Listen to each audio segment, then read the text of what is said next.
Magandang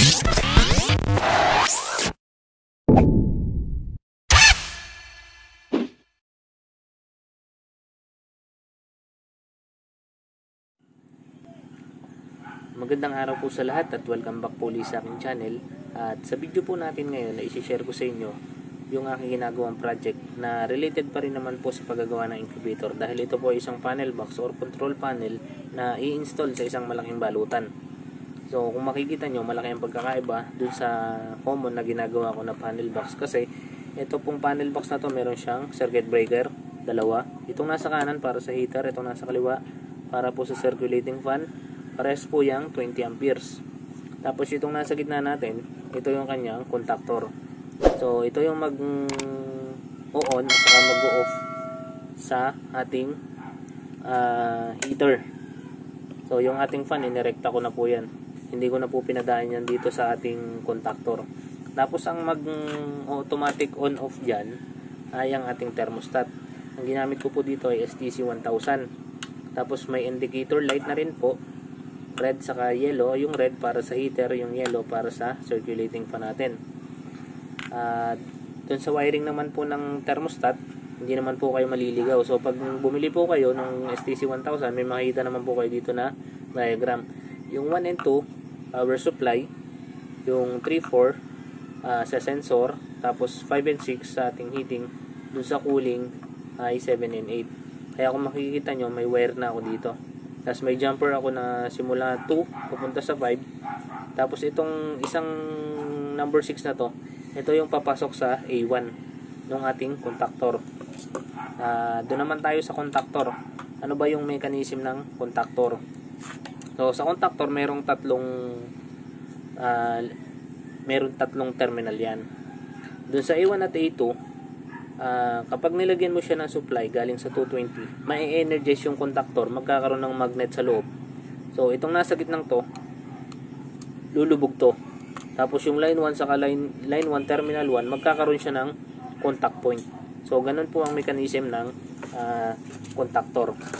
Contactor po yung ating gagamitin sa panel box na to, kasi yung mga heater na gagamitin para dun sa balutan ay matataas po ang wattage. Ang isang coil po ay 1,500 watts. So ganito po ang nangyayari kapag nilagyan natin ng supply itong si contactor. So ito doon nakakonekta sa A1 saka sa A2. So ito po ay medyo sumasablay na, pero gumagana pa naman po. Minsan pumapaltos lang. So ayan, ganyan po. Pag isinaksa ko siya sa 220, yung nasa gitna niya lulubog. Tapos yung terminal 1 saka line 1, magkakaroon siya ng contact point. So dadaloy si kuryente. Kapag nawala ng supply ng 220, makakat po yung supply. So ganun po ang mechanism ng terminal. So kung makikita nyo, nakawire na po siya. Papaliwanag ko na lang po na sana masundan nyo. Doon po sa interesado na kumopya sa ganitong panel box, PM nyo lang po ako dun sa aking Facebook na Yuan Abella. Bibigyan ko po kayo ng diagram. Kung interesado po kayo sa ganito, kung gusto nyo magbalutan, ito po yung control para sa mga malalaking balutan. So ito po yung dalawang ating terminal block. Itong block na to, ito po yung supply. Itong isang nasa kanan, nirekta ko po ito sa line 3. Magkasama po yan doon sa L3. Tapos nagkaroon po ng jumper na puti, pinasok ko rin po dito sa A2. A2 po yan, yung A2. Itong block na to pinasok ko sa A2. After no, nagkaroon ng jumper from A2, pinasok ko sa L3. Tapos itong wire na to from terminal 3, pinasok ko siya sa ating heater. Then ito yung out nya, pinasok ko naman dun sa kabila. Ito yung out nya mismo, itong dalawang to, itong out. Tapos ganun din po dito, ito yung kanyang neutral, ipinasok ko siya sa line 1 ng ating contactor, L1. Tapos lumabas po siya sa terminal 1 at ipinasok ko siya sa breaker ng ating heater na lumabas din po doon. So itong dalawang ito, dito i-connecta ang load ng heater sa dalawang to. So, okay na po tayo sa heater. Doon naman po tayo sa fan. Sa fan naman po, hindi ko po siya pinadaan ng terminal, ng contactor. Hindi po ako dito naglagay ng connection. Dito ko po siya inilagay sa ibabaw kasi ang fan naman po natin is continuous. So, nakarekta lang po yan. Pag pinatay nyo lang siya dito, saka lang po mamamatay yung fan. Pero hindi po ito sabay na pagpatay ng contactor, patay din po si fan. So, hindi po. So, ito yung connection nitong dalawang ito. Kung masusundan, makikita nyo naman po siguro. Ito po yung ating line, sa line 3, pinasok ko dito, saka sa line 1. Na ipinasok ko rin dito sa ating breaker. So, nag-out siya dito. Ito yung ating out ng fan. Itong dalawang to. So, dito natin i-connecta ang load ng fan. Ayan. So, okay na po tayo doon sa connection. Dito naman tayo sa ating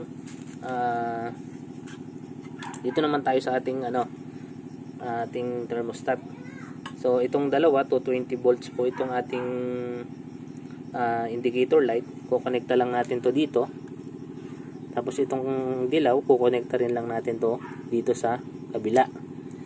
Tapos, dun sa ating number 6. Ito po, dun sa number 6. Yan po yung para sa ating A1. Dito po siya. Dito para sa A1 na to. So, ikakabit ko lang po. Para matesting natin kung gagana siya. So, bali dito, itong dalawang block na to, dito ang ating main supply. Dito natin ikakabit yung ating plug.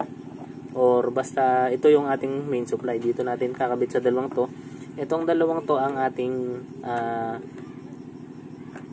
heater. Tapos itong dalawang to ang ating sa circulating fan. So malinaw po. Tapos ito pong ating sa thermostat para malagay natin ang supply. Yung kabila po, yung sa ating neutral. So lalagay tayo ng isa na galing sa thermostat. Yan. Kasama natin dun sa ating main source. Sa main supply. Tapos yung isa, nagaling din sa, para magkaroon ng supply yung ating thermostat, kukonekta naman natin dito sa isang live. So, itong ating terminal block po nga pala, bisection yan. Ito magkakonekta, paganyan po yan, ang connection. Wala pong connection yan na papaganyan. Puro papaganyan po siya. Pati itong kabila parehas po. So, itong isa na, itong ating sa thermostat, kukonekta natin dito sa ating live para magkaroon na ng supply ang ating thermostat. Ayan. So, ito po yung sa ating sa main. Ilalagay ko na rin yung kanyang sensor. Ayan. Para matesting na natin to.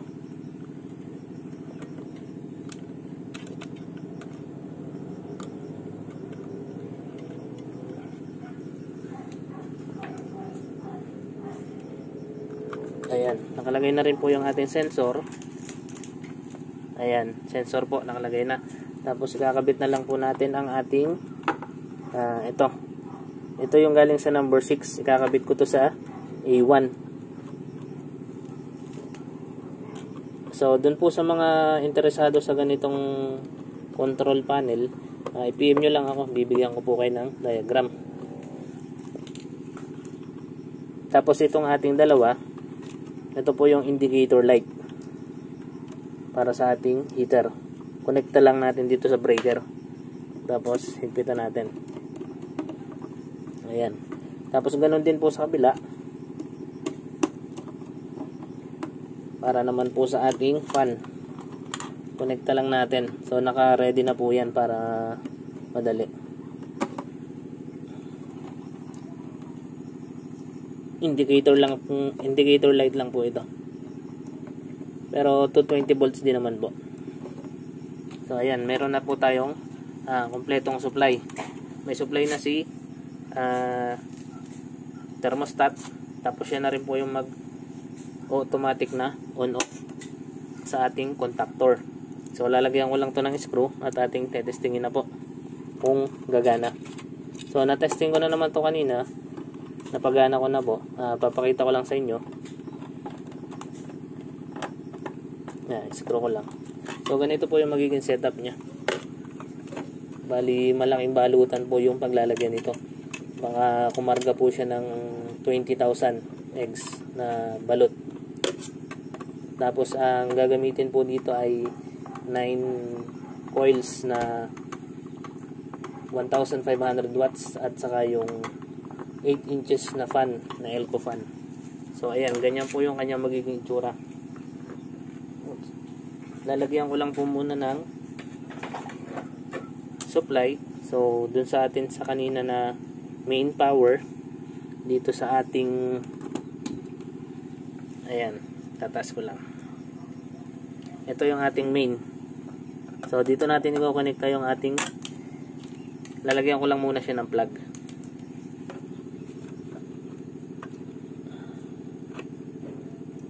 Ito yung ating main supply. Ayan.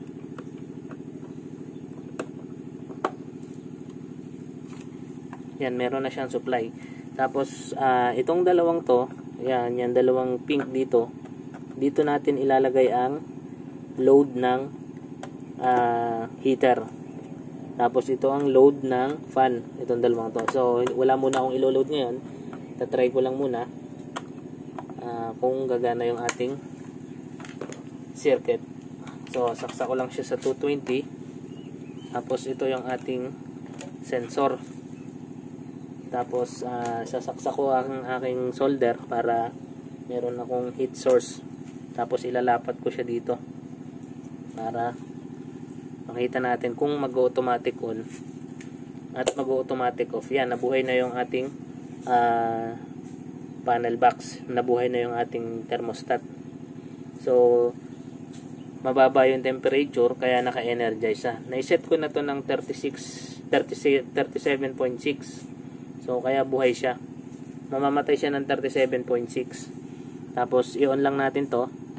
So ayan, buhay si heater niyan kung meron na siyang load. Tapos buhay rin si fan. Makikita nyo may ilaw na po si yellow. So sinaksa ko yung aking solder para meron tayong heat source. Lalapat ko si probe. So pag yan, tumataas po siya. Pag nag 37.6 37.5 38 po pala, yan, namatay na siya. Tapos mabubuhay na lang po ulit yan kapag nag 37. So sa balutan po ang pinapaset nila sa akin is 38 mamamatay, tapos 37 mabubuhay. Yun po ang pinapaset sa akin ng mga may-ari ng balutan. So hindi ko po alam kung bakit. So sila po masusunod. So ayan, gumagana po siya.